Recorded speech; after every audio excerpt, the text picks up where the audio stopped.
Time for a look at your West Tennessee forecast with meteorologist Brian Davis. Welcome in, everyone. A little more cloudiness going on here in the Savannah area. That's held our high temperature down more into the low 60s. Right now it's 61 degrees. This is probably our coolest spot in West Tennessee right now. Winds out of the south-southeast at about 5 miles per hour. We'll go down and take a look at downtown Parsons, where we've got 66 degrees, winds out of the south at about 13. Kenton coming in at 68, where both of those areas, Parsons and Kenton, and a lot of areas have seen some of that sunshine breaking through, and that has definitely helped the mood too, to get a little bit of that sun peeking through, and that also is helping our temperatures to be a little bit higher in those areas. And mainly west of Jackson, we're seeing a lot of breaks in the clouds, so that at least gives us a little bit of sunshine, right, in all the clouds we've been dealing with. Winds here in Paris out of the south-southwest at about 9 miles per hour, but again, mostly cloudy right now. 68 right now in Trenton. We've got 68 or 66 in Ridgely. We've got 68 in Memphis, 61 in Selmer and Savannah, again, where we got more clouds there.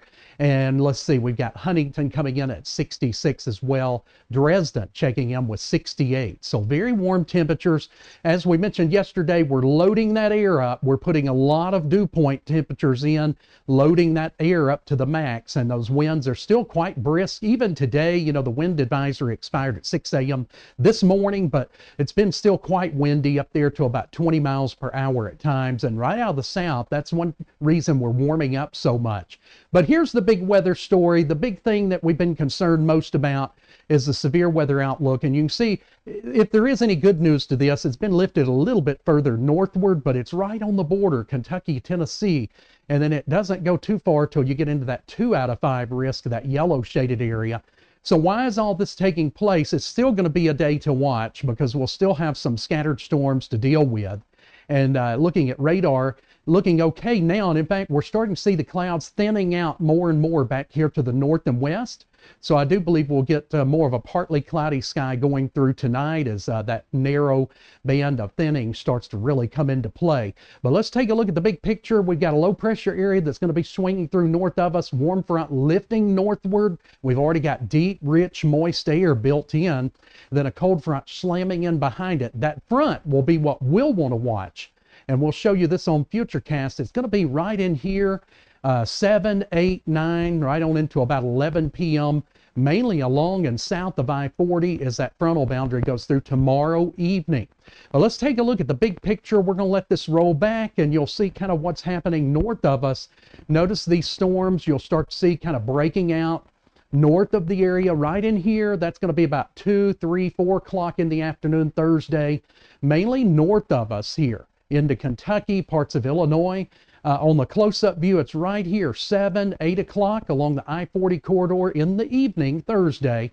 It really strengthens some there around the 9 to 10 o'clock hour near Savannah before pushing on to the south and east. So that's going to be the thing that I'll be watching the most as we go into tomorrow evening. But again, the biggest threat for like a supercell or a tornadic storm is going to be up here around the warm front, where all that warm air is locked in with a lot of what we call shear around that low pressure area, a lot of wind driven energy that could produce that type of thing. Here it's mainly just going to be a broken line of storms that'll come through from about 7 o'clock till about 11 o'clock in the evening south of I-40, and some of those storms could have some gusty winds and some hail within them. But again, it's the reason up here to the north is because they're going to be closer to that low pressure area with all that wind shear possibility here. All right, for tonight, we're going to be looking at temperatures again in the upper 50s, so another very mild night ahead of some of these scattered storms. And like I mentioned, not everybody's going to get the storms, and it's looking like now most folks it'll be along and south of I-40 tomorrow evening. Going through the hourly there, not much of a drop in temperatures at all as we go through tonight, maintaining those southward winds, which is going to keep it a mild morning. In the morning at the bus stop, we'll start off with mostly cloudy skies, and again, that chance of a scattered shower or isolated thunderstorm during the afternoon, although as we saw on Futurecast, I think most of it's going to be along and south of I-40, but we could still see one break out. Remember, the models are not in stone. They just give us a really good idea based on the conditions of now pushed into the future. Let's take a look at the 7-day. So for the rest of our Wednesday, dropping down as low as about 59 tonight. Not everybody will hit that. Most of you will stay around the 60-degree mark if you're north of I-40. And then if you're, a little further north in the northern counties, you could hit that 59 pretty easily. But either way, a very mild start to the day. 75 for tomorrow. Again, those scattered storms mainly south of I-40 in the evening hours, as we mentioned. A little bit of a cool down comes in behind that. And again, some of these showers we get in here on late Saturday could mix in with a few snowflakes before ending into the late night hours, as winter is going to make a return next week. That's a look at your weather. We'll have more updates coming up. We are West Tennessee Weather Channel.